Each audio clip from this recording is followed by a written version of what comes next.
بسم اللہ الرحمن الرحیم۔ لاہور پریس کلب کی لائبریری کمیٹی کے زیر اہتمام میڈیا مشاعرہ منعقد ہوا، جس میں الیکٹرانک اور پرنٹ میڈیا سے تعلق رکھنے والے صحافی شاعروں نے شرکت کی۔ میڈیا مشاعرہ کی صدارت سینئر صحافی و شاعر جناب سعید آسی نے کی، جبکہ اظہر غوری، عفت علوی، نزاکت شکیلہ اور لاہور پریس کلب کے نائب صدر جناب امجد عثمانی مہمان خصوصی تھے۔ نثار عثمانی ہال میں منعقدہ اس مشاعرے کی نظامت سلمان رسول نے ادا کی۔ مشاعرے کا باقاعدہ آغاز تلاوت کلام مجید سے ہوا، جس کے بعد ولایت احمد فاروقی نے اپنی لکھی ہوئی نعت ترنم کے ساتھ پیش کی، جسے بے حد سراہا گیا۔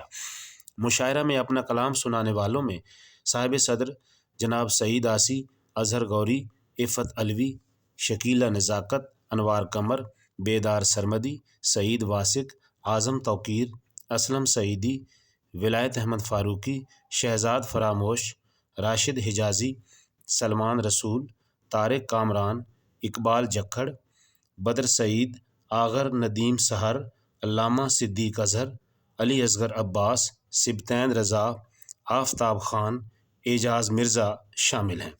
اس موقع پر اسٹیج پر موجود بطور مہمان خصوصی لاہور پریس کلب کے نائب صدر جناب امجد عثمانی نے اظہار خیال کرتے ہوئے کہا کہ رواں سال کلب نے صحافت کے ساتھ ساتھ ادبی، ثقافتی اور سماجی حوالے سے عمدہ خدمات سر انجام دی ہیں، اور یہ سلسلہ اپنے قائد صدر لاہور پریس کلب جناب ارشد انصاری کی قیادت میں مستقبل میں بھی جاری رہے گا۔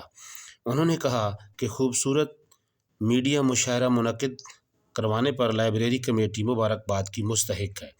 امجد عثمانی نے اس مشاعرے میں اپنا کلام سنانے والے صحافی شعراء کو خراج تحسین پیش کیا اور ان کی آمد کا شکریہ ادا کیا۔